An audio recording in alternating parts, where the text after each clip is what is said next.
So in this two-part series, it will be a collaboration between me and Bunti, and we will essentially strip naked and present our vulnerable side to the internet, where we'll be showing our entire portfolio holdings out into the open. And we are essentially trying to roast each other and to really understand each other's thought process behind how we construct our portfolio. So do feel free to roast us in the comment section down below as well. And of course, to help gently tap that cute little like button.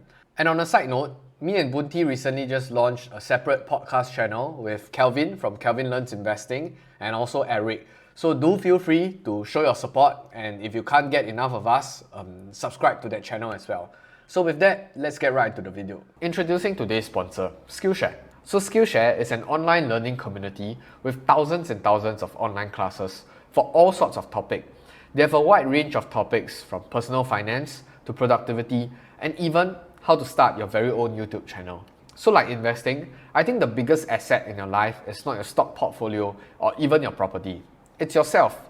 Like everyone else, when we are at home, we always have that inertia and procrastination inevitably kicks in. So right now, I'm taking a class from Thomas Frank with regards to productivity and how to build habits that last. Take advantage of Skillshare's best deal of the year. For a limited time only, use my link to get 50% off your Skillshare subscription. Don't let this crazy deal go away so easily. Link in the description. Thank you Skillshare for sponsoring this video. So I think I don't really need any additional introduction.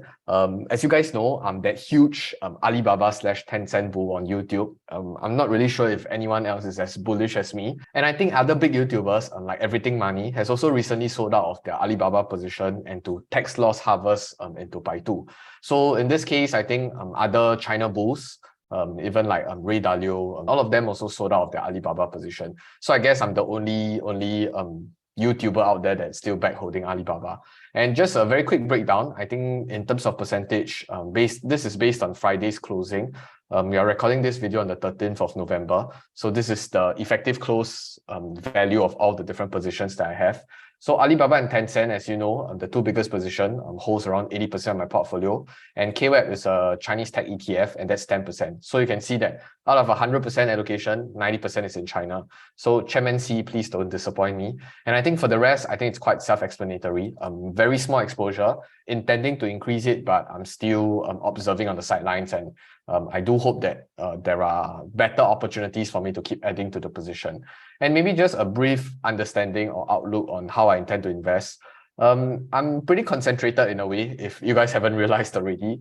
I do believe that I'm taking a disproportionate amount of risk because a lot of people have been commenting about it thus far. But it's my own investment decision, and I'm pretty comfortable and I can sleep pretty well at night, even though I know that I'm down like 40-50% on Alibaba. And I've been averaging down for at least the last 1.5 years, if for those of you who have been long-time supporters. So yeah, I think Bunti, if you have any questions, please take it away. And yes. Yeah, thanks a lot, Chicken, for sharing with us your portfolio. I think not many influencers are that transparent when it comes to portfolio. Like, yours is like, okay, let's open it up, let's take a look and just criticize it, right? So actually, my first question is this, right? We all know that, I mean, your viewers, including myself, we all know that you have invested in Baba for quite some time. And then since this past, I don't know, like 2 years, the performance has been quite bad, right?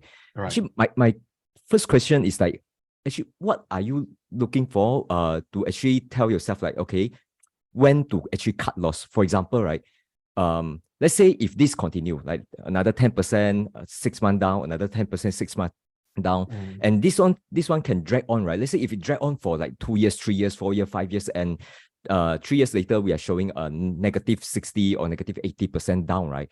Will you just continue to say that, okay, I'm still having a high conviction on the company and stay on?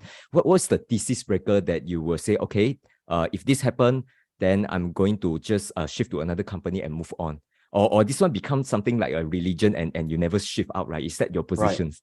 Actually, I think it has been a very big concern for myself as well. So I've also been constantly reminding myself that I need to be skeptical of, no matter how bullish I am, it's not my wife, so I'm not married to the particular stock. But I think at least as you have mentioned accurately, I've been with this counter for at least around near 2 years now. I'm coming to 2 years. I think I first bought it was around $220 to $240 Alibaba, but I started with a very small position. So as you can see, I'm the type that I don't go all in like one shot. So I always start a small position. I monitor a few quarters and then see how the price react and then start adding. So you can see actually Amazon and Google also start very small position. It's always like a few hundred to maybe just $1,000, and then I slowly try to build my conviction and my position. So for Alibaba, like you rightfully point out, if I use $70 today's price and the first entry was around 240 until 70, I think that's I don't know, a 60-70% down, like if I don't continue adding. So today it's only 40% down because I've been adding down the way, down when it has been constantly going down. So then you ask, when should I cut loss or when should I change a position, right? It has always been about like studying the company, studying the business environment and how the business is reacting to many of the macro environment as well, right? So as far as I'm concerned, a lot of my fundamental DCs on Alibaba before I actually even bought into it, put geopolitics aside because it's a huge topic on its own. So it's just looking at how the company is executing and how things have been transpiring, right? Since 2021, I remember vividly because everybody say that, oh, property is going to die, tech regulation is going to kill all these companies, so on and so forth. But when the thing really played out in 2021, so until March of 2022, Alibaba actually grew top line by around 19%, 19 or 20% if I'm not wrong.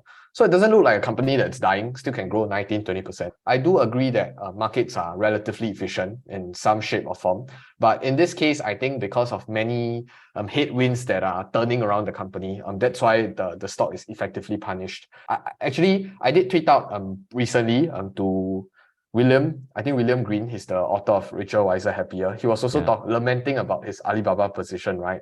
And then I just tweeted back saying that, hey, if the company is not in the going concern risk, it doesn't have a lot of debt, it has a hell ton of cash on its balance sheet, and it's continue operating, growing their revenue, growing their cash flow. What exactly are we afraid of? Just because the price is down 70%? I don't think that's a very big issue, to be very honest, as an investor myself. But that said, of course, I understand that there is a very big concentration risk. There's a what if Alibaba stops executing and stuff. So I've been trying to add to other positions as well. But to be very, very honest, if I were to look at it from like the Taiwan issue, or China's gonna invade Taiwan, or they're gonna nationalize all these companies, all those are they're not in my calculations because I don't believe in those narratives, at least. That's my perspective. All of you can have your own perspective. If not, I wouldn't concentrate 90% to China if I believe that China's going to attack Taiwan or if they're going to nationalize all the companies. Now you have this portfolio because you have started for some time, and then part of your decisions when you buy is because of the price movement. For example, right, the price came down, then you think, okay, I need to average down, then you buy a little bit more. Then the price came down, then you buy a little bit more, right? So I think the heavy concentration may not be 100%. It's because of the relative fundamentals, right? It's because the price movement. Sometimes you look at it cheap and you just cannot stop yourself from buying, right? So I'm just curious, for example, let's say if you just liquidate this entire portfolio, right? Let's say tomorrow, right, and then you take a rest for one day, and then you're going to restart again a new fresh portfolio, right? Will it look like exactly like what you are showing here, like 60% into Alibaba, then close to 20% into Tencent, and so on? Right. I think that's I give credit to that because if you were to ask me, I actually did thought of this question before. I don't think this would be the allocation that I would restart again if I would liquidate and restart position, because you have to take into account when I started this portfolio, or at least when I started moving my US equities, because I was holding big tech the other time and it had a great run in 2020, 2021. So I liquidated, in hindsight, I liquidated too early. So I was slowly liquidating most of my big tech. Like I had Microsoft, I had Apple, I have Google, back in end 2020 to early 2021. And I started funding into Chinese tech. So in hindsight, of course, that was a very ridiculous decision because US big tech continued going up. But then after this recent drawdown, actually all this big tech started going back down to where I liquidated. So I think I sold Apple at like 140 something. I think Microsoft at like 280, 260, somewhere there. And If I were to be able to change all back to cash, right? I think when given the context then where US equities was trading at quite high valuations and Chinese tech was quite low, that was why I decided to make that shift. But as you can see, I think US tech also kind of took a beating for quite some time now. So then I would start reallocating to probably US tech or even some of the US companies that are trading quite cheaply. But I would still believe that for Alibaba and Tencent, I would still have relatively big exposure. Maybe not as big like 80%, but probably I think allocating 20-20 each, it should still hold around 40 to 50% of the position, because I do fundamentally think that this kind of valuation and the things that they're executing is just crazy. It's ridiculous for me to not have a position. But that's of course just my own opinion. But yeah, I think that's just my thought. Yeah.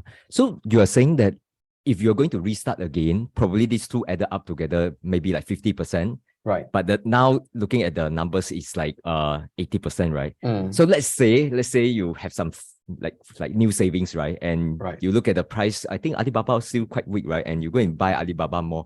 Don't you think that this is a bit more like sunk cost fallacy? Like, okay, because they are so much cheaper than my average cost, I need to average down. Is there a good decisions in your opinion?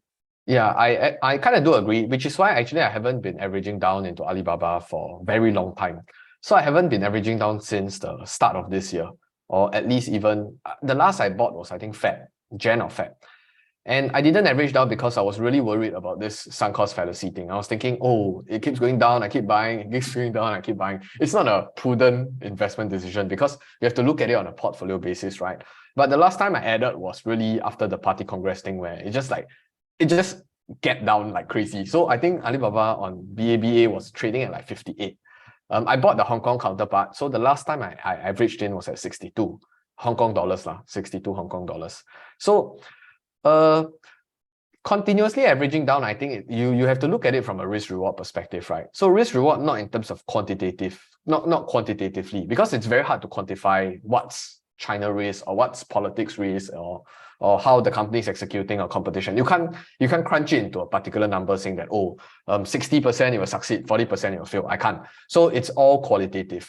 So when I make a qualitative judgment saying that I don't believe they will invade Taiwan, I don't believe that they will nationalize, I don't believe that competition will kill them, I believe that they'll continue growing revenues and they'll continue executing, then if I make that risk reward, it seems like there's an outsized outsized reward compared to the risk.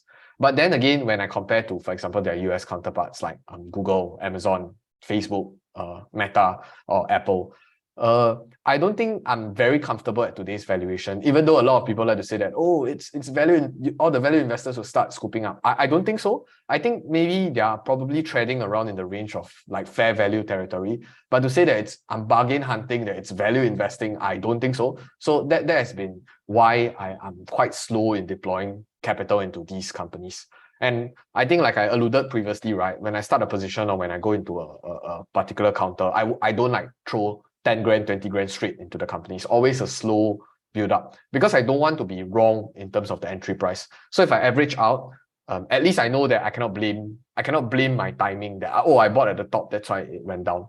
So at least I know that, at least for now, from my understanding, I entered Tencent quite late. So you can see that actually my Tencent position is green, or break even. Then my Alibaba position is very red because I started too early in trying to average down. So yeah, that has been my perspective. But circling back to this sunk cost fallacy thing, I think it's a very real problem because humans are extremely emotional. So I will tend to try to say that I forget that I have this position, and let's say at today's price, the risk reward profile, do I think it's still manageable, or do I think that it's good? If I think it is, then I'll continue adding. But yeah, my way of trying to stop myself from this sunk cost fallacy thing is really to stop buying for an extended period. I mean, to me, 6 months is quite a long time to stop averaging down. So then after 6 months, and it came and it gave me another leg down. So that's why I bought it again. So I increased my exposure again after the Party Congress. Yeah. Yeah. Speaking of the Party Congress, right? Actually, I also think of this for quite some time. You know, we all, I mean, I call myself long-term investor, right? Because we Right. tend to look at the fundamentals of the company and not like the trading or the price movement, right? So really focus on the company. And share price movement, this is not the company, right? This is talking about investors, right?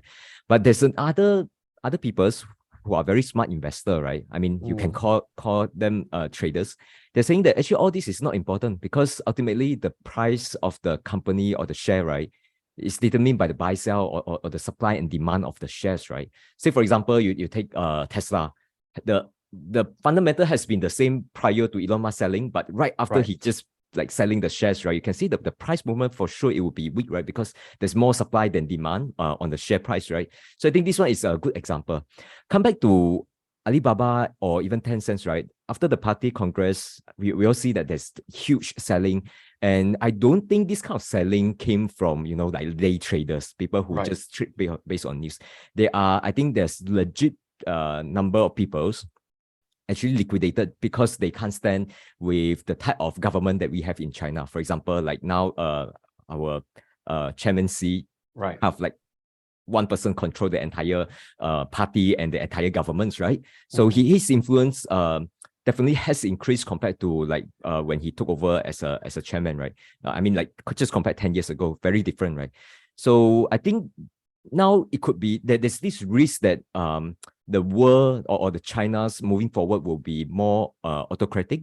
And then at the same time, this might not be good for businessmen. It might be good for the peoples, but different group of peoples, they get different things, right? Because for business, it could be harder to operate because for example, you are not supposed to charge so much margin and make yourself rich, right? So you want to have the social classes to be more equal. So if you are a businessman and you own business, it might not be like a moral things to do, especially if you charge a high margin.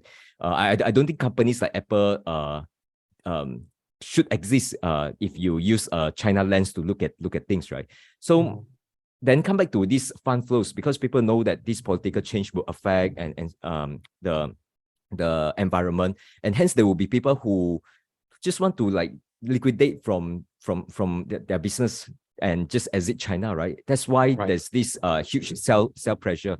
So don't you think that you should actually at least like take in this into your consideration? I don't think this is just like a macro talks like talk about the economy and so on. These are legit concern, and there are people selling, right? So that's my mindset. Just happy to hear your thought on this.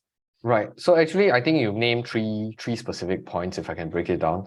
The first part is you talk about many of these traders, people like to talk about like essentially momentum trading, right? So when a particular moving average is above another moving average, means that there's relatively weak strength. And also you can see that if you just plot out all the Chinese stocks, I think the 50 moving average is underneath the 200 moving average, and it has been always going down. So because there's no strength in the stock, there's no volume, nobody's coming in.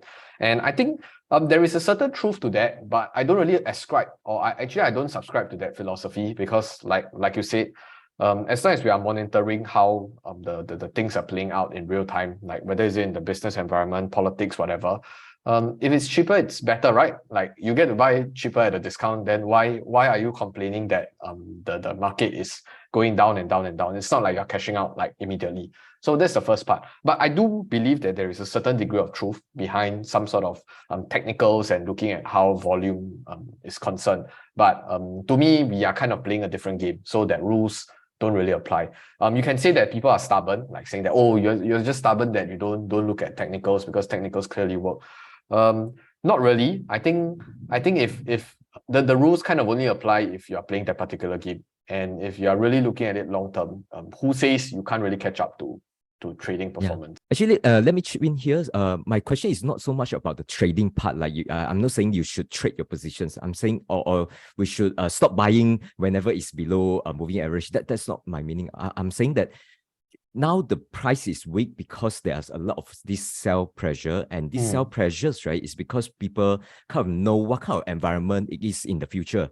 So for example, if the entire, this business environment is pro-business, right, it is fine for companies to, make monies, to charge higher profit margin. Hence, there's more money flow to the investor pockets.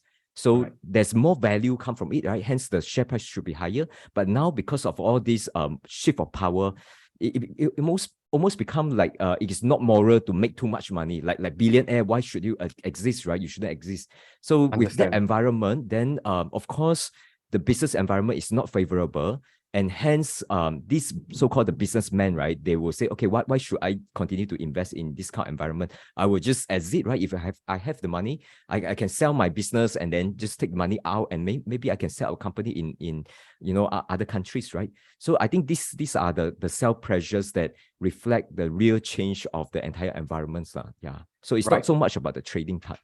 Okay, so maybe two parts, right? You first talk about like the business environment after the Congress itself. The second part is you talk about basically investors selling out, and there's a lot of supply pressures. So I think the first part, in terms of like the autocracy in the business environment, the funny thing is, if you say that they became more autocratic, if I flip on it, means that you mean China 10 years ago was more democratic. I'm a bit skeptical on that as well, because truth be told, whether there is different factions or how China is being governed and how the Politburo have like 3 people from the other side, I fundamentally believe that it's still kind of controlled by whoever that's sitting at the top. It's basically an opaque structure. Nobody really knows what the heck's going on behind it. But to me as an investor, I don't really care who's running the government as long as they're running the country correctly. So that's at least my baseline. So I'm not as concerned when they say that, oh, he replaced everyone and it's all his loyalists.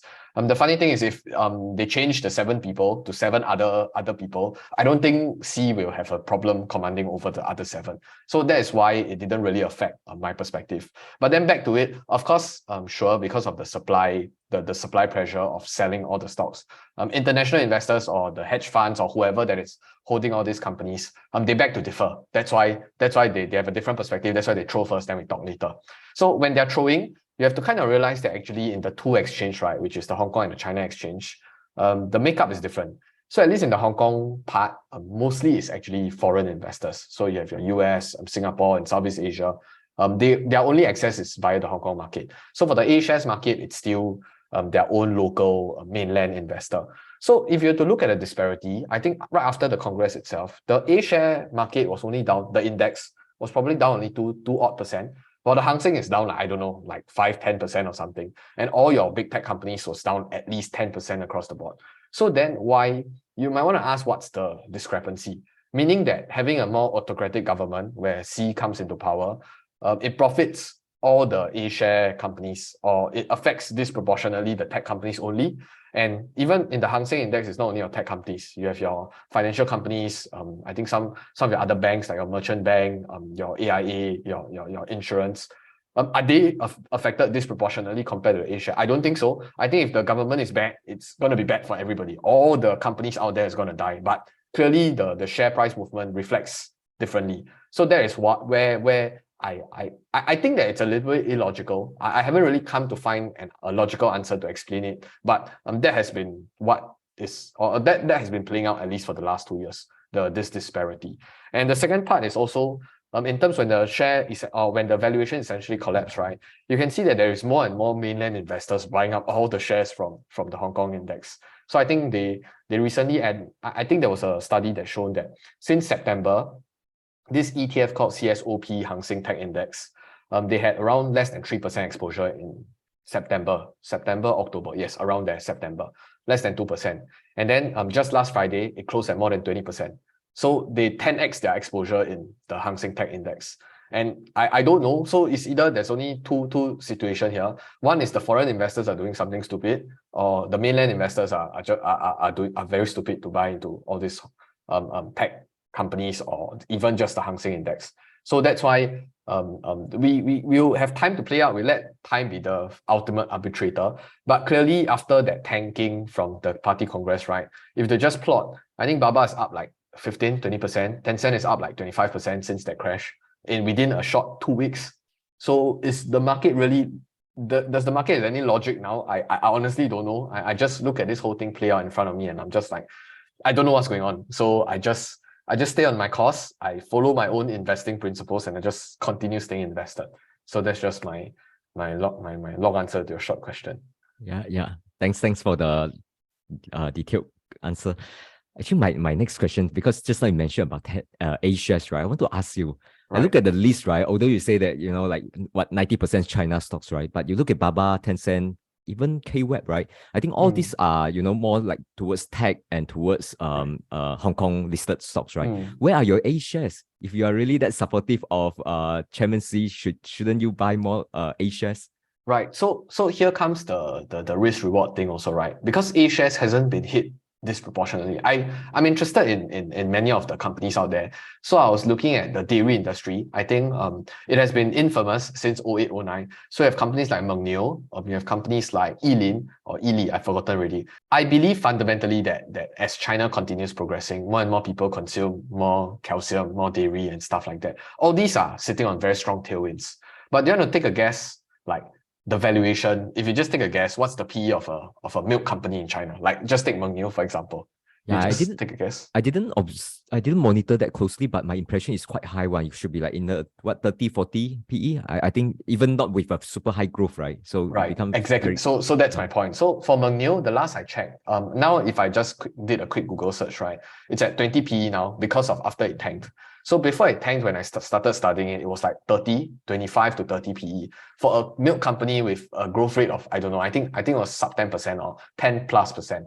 Then same thing, if I look at Moutai as a company, it's an incredible company because it's in the liquor business. And the longer it doesn't sell its stock, the stock actually appreciates in value. So that was something that I kind of missed. So I knew of this Moutai company quite some time back, but I didn't buy because I thought that it was quite expensive then as well. So it just got even more expensive. And then their individual lot size is extremely, extremely huge. So I think Moutai, one share is probably like tens of thousands of Singapore dollars. So that's the only one position. So you can't buy fractional shares there. And I actually also monitor a few companies in locally, like your A shares. And a very big part is really on valuations and how, because everybody know that they're going to be the next big thing. So everybody just bid the price up, which is like your BYD. Everybody know BYD is a good company. So it's trading at like 100 PE. I just can't help to, I can't help myself to buy into those companies at discount valuations. So it seems like even after the quote-unquote tech crackdown, only the tech companies were affected and the rest of the China companies are insulated because they're in the A-shares market and it's not as manipulative. They can't be manipulated by external investors. So that's why I've been, I want to, my interest is there, but I guess the timing is not right for me to enter, at least from what I studied. So yeah, if it answers. Market never crash, you never buy. You're always waiting for, at least the valuations to come to attractive level, then only you buy. That's your style. I think from that perspective, I learned it from my dad. So my dad said there's only two real principles in investing, or two, in Chinese they call it 真理. So there's only two truths to investing. One is when you enter, number two is when you exit. So no matter how good that company is, even like a company like GameStop, so people has been speculating, right? As long as you enter lower than you exited, so you can exit at $100, $400, who cares? If you enter lower, then you make money. So a particular company, regardless of how good the company is, you can make money. There's a group of investors that will make money, and there's a group of investors that will lose money. So you just need to decide which camp you come from. And of course, I do understand that there are many investing principles saying that, you can pick long-term compounders. But sometimes long-term compounders also lost their way and they can stay there for 10 years. Like Microsoft is a good example. So then it really comes into the perspective where what kind of principles you adopt. And in my case, I put, if it's always a valuation / quality trade-off, right? So you want to buy, a lot of people want to buy high quality business at a cheap price. Cannot, then you just wait lah. So probably only during a Great Depression or a huge crisis, then you'll get value companies at a cheap price. But in normal times, quality companies are quite expensive and lousy companies are relatively cheaper. Unless, not barring the fact that unless there is a lot of like other stuff going on, like geopolitics, for example.